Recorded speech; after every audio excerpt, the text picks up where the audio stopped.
And so I guess I wanted to hear from both of you because you were here not overlapping, but not super far apart. What was the studio school then? It was a strange place. We're in this room where I had a critique with Philip Guston in the 60s, where we put our paintings up around the floor. And as a student, I used There's the back of Guston. And I'm in the back to the left, next to my friend Richard Mock. There's David. I used to stick my head in that door when they had a lecture in this room, covered with paint, wondering whether I should stop painting for a while and listen to this stuff, whether it was worthwhile. I give them a couple minutes and then often turn around and go back to my painting. I was one of those difficult art students, I think.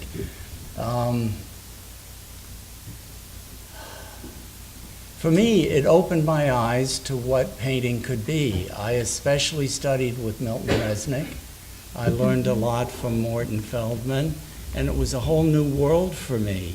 The first time I heard Milton talking, I swear I didn't understand a single word of what he said, but I was determined that I would figure it out.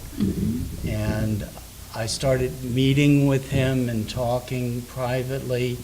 I even wrote some poetry, and he critiqued my poetry, and I learned as much from that as I did about critiquing the paintings.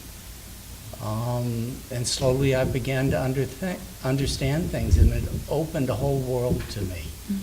What was the school known for, and why did you end up here?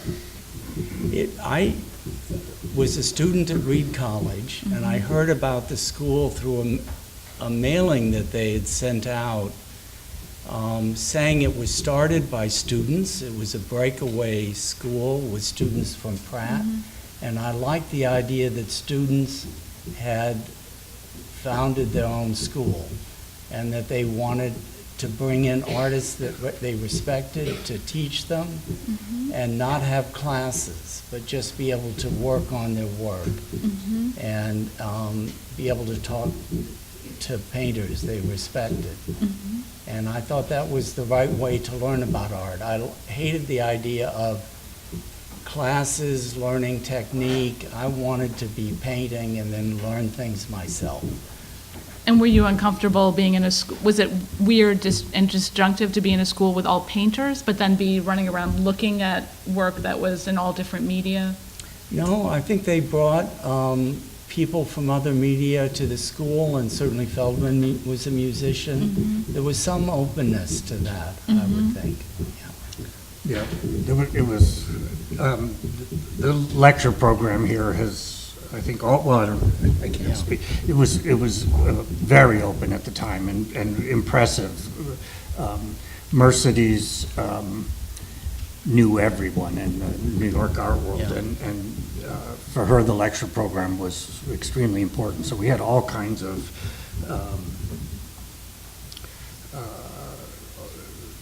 I think the lecture program was more open than the teaching was, I think. So we got and being in New York, it was ideal. I think we got a lot of, we learned a lot that way.